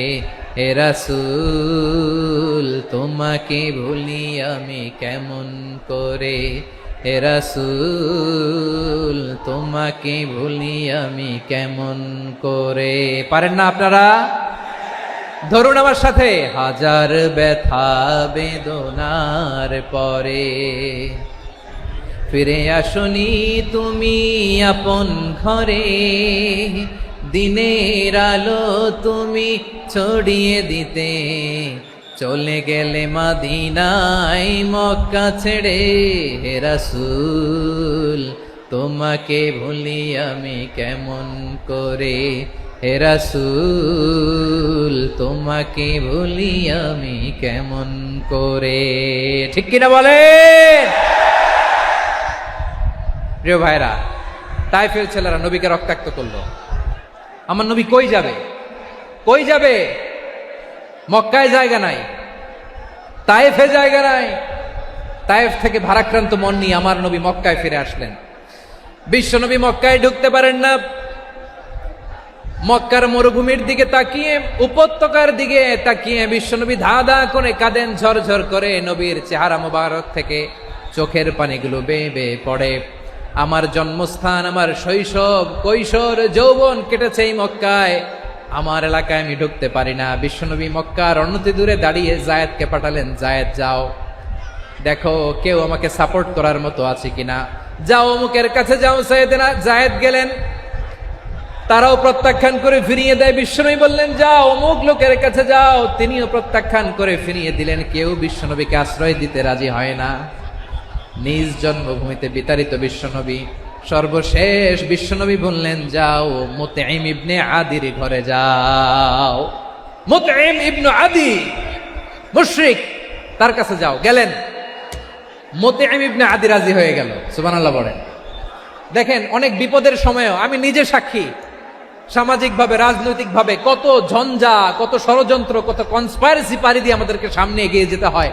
এই শত্রুদের ভেতরেও একজনকে দাঁড় করিয়ে দেয় যে আল্লাহর কোরআনের জন্য রেডি হয়ে যায়। পড়েন সুবহানাল্লাহ। মুতঈম ইবনে আদি, আল্লাহ তার মনকে নরম করে দিলেন। মুতঈম বলে, মুহাম্মদ আমি তোমাকে আশ্রয় দিব। তার দুই ছেলেকে পাঠালেন, যাও খোলা তলোয়ার নিয়ে, স্কট দিয়ে, গার্ড অফ অনার দিয়ে মুহাম্মদকে মক্কায় ঢুকাও, আর বলো আমি আমান দেব। আমান কি দিব? আমান মানে সিকিউরিটি, নিরাপত্তা। সিকিউরিটি ছাড়া, আমান দেওয়া ছাড়া কেউ থাকতে পারতো না মক্কায়। দুই ছেলে বিষ্ণু ইসা ইসলামকে নিয়ে আসলো। নবী কাবার চারদিকে তাওয়াফ করলেন, নামাজ পড়লেন। আবু জাহেল, উতবা, সাইবা, ওয়ালিদ ইবনে মুগীরা সবাই দেখে, কেউ কিছু করতে পারে না। কারণ মুতঈম ইবনে আদি ঘোষণা দিয়েছেন আমি মুহাম্মদকে আমান দিয়েছি, মুহাম্মদের গায়ে যেন কেউ স্পর্শ না করে। আওয়াজ করে পড়েন সুবহানাল্লাহ। নবীর এই বিপদকালে মুহূর্তে মুতঈমের হৃদয়টারে নরম করে দিল কে? আচ্ছা, লালমনিরহাটের ভাইয়েরা বলেন, এই মুতঈম কি মুসলিম ছিল না মুশরিক? সবাই বলতে হবে মুসলিম না মুশরিক?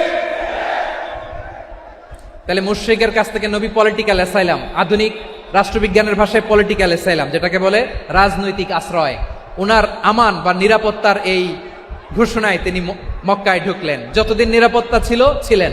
মুতঈম যখন মারা গেল, বিষ্ণু ইসলাম হিজরত করে মদিনায় চলে গেলেন। সুবহানাল্লাহ। কিন্তু মুতঈম যে বিশ্বনবীর উপকার করছে এটা বিশ্বনবী ভুলে নাই। আমাদের অনেকে আছে উপকার করার পরে আর খেয়াল থাকে না, খাওয়ার পরে গলা দিয়ে নামলে আর খেয়াল থাকে না। এরকম আছে না নাই? আমার নবী ভুলে নাই।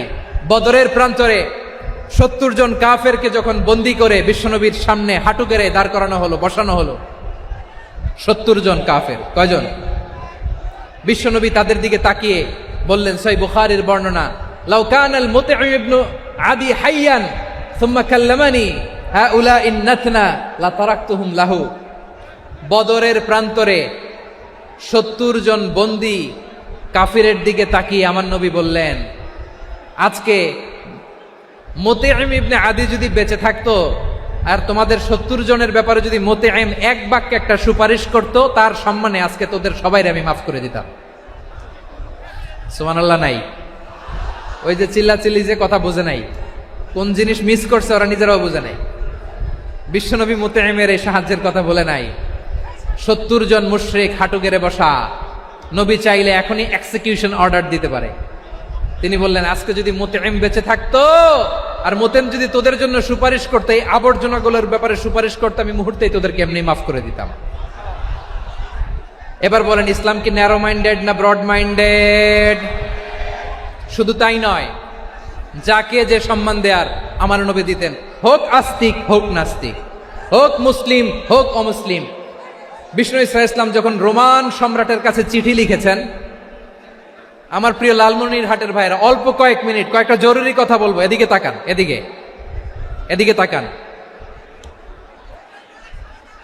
রোমান সম্রাটের কাছে বিশ্বনবী যখন চিঠি লিখলেন মিন মুহাম্মদ রাসূলিল্লাহ ইলা হিরাকলা আযীমির রোম, মুহাম্মদের পক্ষ থেকে হিরাক্লিয়াসের কাছে, যিনি হচ্ছেন আযীমির রোম। এটা নবী নিজ থেকে বানায় লিখছেন অতিরিক্ত সম্মান দিয়ে। কোন রাষ্ট্রপ্রধান যখন আসে তাদেরকে আমরা কি বলি জানেন? তার নামের শেষে HE এটা লিখতে হয়, H.E. মানে হিজ এক্সেলেন্সি। কি লেখে? হিজ এক্সেলেন্টি, অথবা ইউর হাইনেস, ইউর ম্যাজেস্টি। দেখেন, বিশ্বনবী সাল্লাল্লাহু আলাইহি ওয়াসাল্লাম সব নবীদেরও নবী, তিনি একজন মুশরিক খ্রিস্টান সম্রাট রোমান সম্রাটের কাছে চিঠি লিখতে যায়, লিখতেছে ইলা হিরাকলা আযীমির রোম, হিরাক্লিয়াসের কাছে আমার চিঠি, যিনি রোমের আযীম, হিজ হাইনেস, মানে রোমের অনেক সম্মানিত এক বাহাদুর। আওয়াজ করে বলেন সুবহানাল্লাহ। তার মানে যাকে যে সম্মান দেয়ার এটা বিশ্বনবী দিতেন। এমনকি যেই ইহুদিরা ভালো ছিল, এই ইহুদিদেরও প্রশংসা করেছেন বিশ্বনবী মুহাম্মদুর রাসূলুল্লাহ সাল্লাল্লাহু আলাইহি ওয়াসাল্লাম। এক ইহুদির প্রশংসা করেছেন বিশ্বনবী। ইহুদির কার? আমি তো আমার ভাইয়ের প্রশংসা করি না, আমি তো এক আলেম আরেক আলেমরে স্পেস দেই না, আমি তো এক দায়ী আরেক দায়ীর সাথে বসতে চাই না। আমার নবী ইহুদির প্রশংসা করে। কার প্রশংসা? ওই ইহুদির নাম ছিল মুখাইরেক। সিরাত গ্রন্থ ঘাটলে পাবেন। তিনি বলেছেন, মুখাইরেক খাইরু ইয়াহুদ, Mukhairiq is the best of the Jews. জুইশদের মধ্যে সে সবচেয়ে ভালো। কেন প্রশংসা করলেন তার? এর কারণ মদিনা চার্টারে কথা ছিল সব ধর্মের মুসলিম, মুশরিক, ইহুদিরা মিলে মদিনাকে রক্ষা করবে। কিন্তু তৃতীয় হিজরিতে যখন উহুদের যুদ্ধ শুরু হলো, সবার কথা ছিল যেই আক্রমণ করে আমরা মদিনাকে বাঁচাবো। কোন শহরকে বাঁচাবো? মদিনাকে। কিন্তু কুরাইশরা যখন অ্যাটাক করলো, ইহুদিরা আর আসে না, ইহুদিরা আর বেরোয় না। বিষ্ণু বললেন, ওহে ইহুদিরা, তোমরা না চুক্তি করলে আমার সাথে যে মদিনা বাঁচাতে সবাই ঝাঁপিয়ে পড়বো, আসো। একটা ইহুদিও বেরোয় না, কেউ আসে নাই সেদিন, একজন ছাড়া। তার নাম মুখাইরেক। তার নাম কি? মুখাইরেক বাহাদুরের মতো ঘোড়সাওয়ার হয়ে বেরিয়ে গেলেন এবং বললেন, গোটা ইহুদি সাম্রাজ্যের একজনও যদি না আসে, আমি মুখাইরেককে কেউ ঘরে আটকে রাখতে পারবে না। বেরিয়ে আসলেন, এসে বললেন, আমি মুহাম্মদের পক্ষে যুদ্ধ করব। আমি মারা গেলে আমার সম্পদ আমার উত্তরাধিকারীরা পাবে না, আমার সম্পদ তোমরা মুহাম্মদকে দিয়ে দিবা। সুবহানাল্লাহ বলেন। উহুদের ময়দানে 70 জন মুসলমান শহীদ হলো। এই ইহুদি, সেও মুসলমানের পক্ষে যুদ্ধ করে নিহত হলো। সুবহানাল্লাহ বলেন। মুসলিমদের লাশ যখন নিয়ে আসা হলো, এই মুখাইরিকের লাশও নিয়ে আসা হলো। মুসলিমদের লাশের পাশে মুখাইরিকের লাশ দেখে বিশ্বনবী মুখাইরিকের প্রতি অনেক খুশি হলেন। আর বিশ্বনবী খুশি হয়ে বললেন, মুখাইরিক খায়রু ইয়াহুদ, মুখাইরিক যদিও তুমি ইহুদি, তারপরেও তুমি সব ইহুদিদের মধ্যে সেরা ইহুদি। পড়েন সুবহানাল্লাহ। আমার নবী ইহুদিকেও সম্মান দিতে কার্পণ্য করে নাই। আওয়াজ করে বলেন আল্লাহু আকবার। প্রিয় ভাইরা, এবার সর্বশেষ আওয়াজ করে বলেন, ইসলাম কি ন্যারো মাইন্ডেড নাকি ব্রড মাইন্ডেড? সবাই বলেন, ন্যারো মাইন্ডেড না ব্রড মাইন্ডেড? এজন্য অমুসলিম হইলেই তারা আমাদের শত্রু নয়। শত্রু কারা? এই লালমনিরহাটের ভাইয়েরা শোনেন, শত্রু কারা? যে সমস্ত অমুসলিম আমাদেরকে নিশ্চিহ্ন করে দিতে চায়, যে সমস্ত অমুসলিম আমাদের ভূখণ্ড থেকে আমাদেরকে তাড়িয়ে দিতে চায়, যে সমস্ত অমুসলিম আমার ধর্ম নিয়ে তুচ্ছতাচ্ছিল্য করে চিল্লায় বলেন ঠিক কিনা, তারা আমাদের শত্রু। সাধারণ অমুসলিমরা আমার শত্রু নয়। এই যে হিন্দুরা থাকে এরা আমার ভাই, বৌদ্ধরা আমার ভাই, খ্রিস্টানরা আমার ভাই, ইহুদিরা আমার ভাই। তারা দিনই ভাই নয়, তারা মায়ের পেটের ভাই নয়, তারা মানবিক দিক থেকে ভাই। ও মানুষ, আমিও মানুষ। ইসলাম মানুষকে সম্মান করে, চিল্লায় বলো ঠিক কিনা। যারা আমাদের অস্তিত্বকে নিশ্চিহ্ন করতে চায়, যারা আমাদের ভূখণ্ডকে দখল করতে চায়, যারা আমাদেরকে নিয়ে মকারি করে, ফান করে, টিটকারি করে, আমার ধর্ম নিয়ে খেলা করে, তাচ্ছিল্য করে, ওদের বিরুদ্ধে আমাদের জিহাদ। সাধারণ মুসলিম আমাদের শত্রু নয়। আপনি জানেন নিউ ইয়র্কে, আমি তো নিউ ইয়র্কে ছিলাম অনেকদিন, ওখানে ফিলিস্তিনিদের পক্ষে যখন আমরা মিছিল করেছি, অনেক ইহুদি আমাদের সাথে মিছিলে দাঁড়িয়েছে।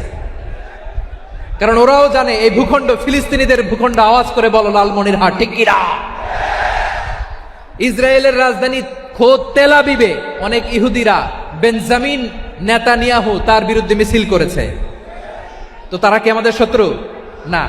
অনেক খ্রিস্টান আমাদের সাথে, আমাদের স্বার্থ রক্ষায় আমাদের পাশে দাঁড়িয়েছে। খেয়াল রাখবেন, হিন্দু আর হিন্দুত্ববাদ এক নয়, ইহুদি ধর্ম আর জায়নিজম এক নয়।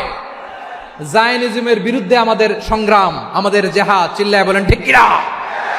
এই যে ফিলিস্তিনের ভাইয়েরা, তারা তাদের স্বাধীনতা সংগ্রামের জন্য লড়াই করছে, করে যাচ্ছে, আমরা এটাকে সমর্থন জানাই, চিল্লায় বলো ঠিক কিনা। কাশ্মীরের ভাইয়েরা স্বাধীনতার জন্য সংগ্রাম করছে, আমরা সেই সংগ্রামকে সমর্থন জানাই, আওয়াজ করে বলো ঠিক কিনা। যারাই আমাদের ইসলামকে নিশ্চিহ্ন করতে চায় তাদের বিরুদ্ধে আমাদের সংগ্রাম, আওয়াজ করে বলতে হবে ঠিক কিনা। ওই সমস্ত দুর্বৃত্তদের সাথে আমাদের কোনো সম্পর্ক নাই। আমরা যদি ঐক্যবদ্ধ থাকতে পারি, ওই দুর্বৃত্তরা চান্স পাবে না। আমরা ঐক্যবদ্ধ থাকতে রাজি আছি। লালমনিরহাটের ভাইয়েরা, আমরা ঐক্যবদ্ধ থাকলে ওই দুর্বৃত্তদের কালো হাত ভেঙে দিতে আমাদের সময় লাগবে না। তাদের কালো হাত ভেঙে দিতে রাজি আছে মুসলমান? কারা কারা রাজি? দু হাত তুলে দেখাও।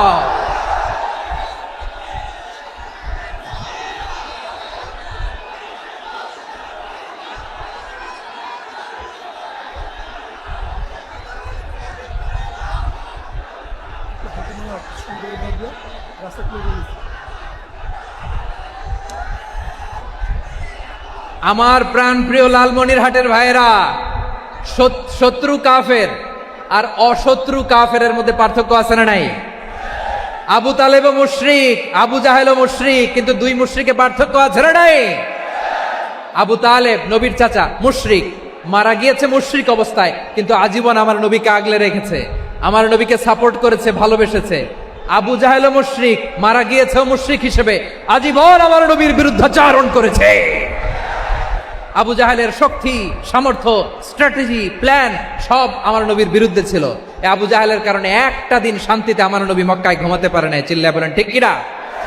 এজন্য রব্বুল আলামিন বলেন, লা ইয়ানহাকুমুল্লাহু আনিল্লাযীনা লাম ইউকাতিলুকুম ফিদ-দীনি ওয়া লাম ইখরিজুকুম মিন দিয়ারিকুম আন তাবাররুহুম ওয়া তুকসিতু ইলাইহিম ইন্নাল্লাহা ইউহিব্বুল মুকসিতিন। আল্লাহ বলে, গোলামেরা শোনো শোনো, যে সমস্ত অমুসলিম তোমাদের সাথে ধর্মযুদ্ধে লিপ্ত হয় না, তোমাদের বিরুদ্ধে যে সমস্ত অমুসলিম অস্ত্র ধরে না, যে সমস্ত অমুসলিম তোমাদেরকে তোমাদের জন্মস্থান থেকে, ভূখণ্ড থেকে তাড়িয়ে দেয় না, তাদের সাথে ভালো আচরণ করতে আমি আল্লাহ নিষেধ করি নাই। তাদের সাথে সদাচরণে কোনো নিষেধাজ্ঞা নাই, বরং তাদের সাথে সদাচরণ করো, এটাই আমি আল্লাহ চাই। তাহলে আমার যে অমুসলিমরা আমাদের সাথে শত্রুতা করে না, তুচ্ছতাচ্ছিল্য করে না, আমাদের ভূমি থেকে আমাদেরকে উচ্ছেদ করতে চায় না, আমাদের বিরুদ্ধে অস্ত্র ধরে না, ওই অমুসলিম ভাইদের সাথে আমাদের কোনো দ্বন্দ্ব আছে? কোনো বিরোধ আছে? বরং আছে ভালোবাসা। বরং আছে কি? এই ভালোবাসা দিয়ে আমরা বিশ্ব জয় করব। রাজি আছো মুসলমান? আমাদের পুঁজি ভালোবাসা। আমাদের পুঁজি কি?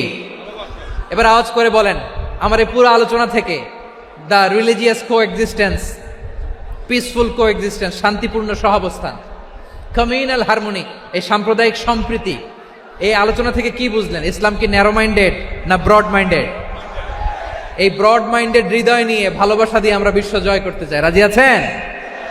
আল্লাহ কবুল করুক, আমরা সবাই পড়ি আমিন।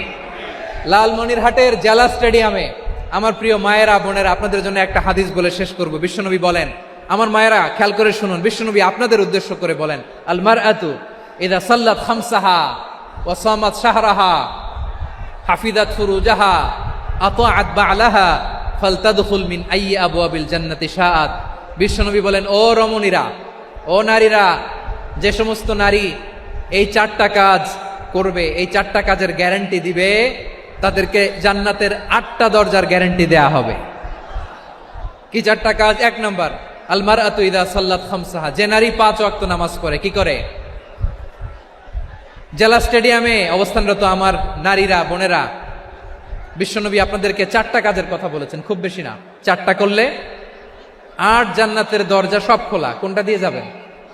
যেটা দিয়ে মনে চায়। 1 নাম্বার 5 ওয়াক্ত নামাজ। আমার বোনেরা জোহরের নামাজ পড়তে পড়তে এটা আসরে নিয়ে যায়, আসর পড়তে পড়তে এটা মাগরিবে নিয়ে যায়। এরকম আসরা নাই? লালমনিরহাটে হয়তো নাই। আমার বোনেরা এটা করবেন না। ইন্নাস সালাতা কানাত আলাল মুমিনিনা কিতাবাম মাওকুতা, সময় মতো পড়বেন। সামাত শাহরা, রমাদানের রোজাগুলো রাখবেন। হাফিজাত ফুরুজাহা, যে নারী তার চরিত্রকে হেফাজত করে, তার প্রাইভেট হেফাজত করে, তার লজ্জাস্থান হেফাজত করে। ও মায়েরা, আপনার এই গর্ভ যে কত দামি আপনি জানেন না। আপনার এই গর্ভ থেকে জন্মাবে আগামীর সালাহুদ্দিন আল আইয়ুবী। আপনার গর্ভ থেকেই জন্মাবে ইমাম আল মাহদি আল মুনতাদার। আপনার পেট থেকে জন্মাবে আবু সাইদের মতো বীর সৈনিক। আপনার পেট থেকে জন্মাবে মুগ্ধের মতো বীর মুজাহিদ। আপনি জানেন না কে আসবে আপনার পেট থেকে। সময়টাকে কাজে লাগান, ইসলামকে বুঝেন, মানেন, আমাদের ইসলামিক লেকচারগুলো শোনেন। আমরা যে বার্তাগুলো, ইনস্ট্রাকশনগুলো, দিক নির্দেশনাগুলো আপনাদের খেদমতে রাখি, এগুলো মেনে চলুন। আপনিই পারেন আপনার ঘরটাকে জান্নাতের টুকরা বানাতে। একটা family, it's a very big institution and you are the MD, the managing director of this institution. চিল্লায় বলেন ঠিক কিনা? চাইলেই পারেন ঘরটারে জান্নাতের টুকরা বানাতে। 5 ওয়াক্ত সালাত, রমাদানের রোজা, নিজের চরিত্রের হেফাজত, ও আতাআত বা'লাহা, স্বামীর আনুগত্য। এটাতে অনেকে ভুল করে থাকে। হায় রে আমার বোনেরা, স্বামীর আনুগত্যকে এটা নিজের অপমান মনে করবেন না। আপনার স্বামী আপনার সবচেয়ে বড় গার্ডিয়ান, তিনি আপনার সবচেয়ে ভালো চায়। নারী কখনো গার্ডিয়ানশিপের বাইরে থাকতে পারে না।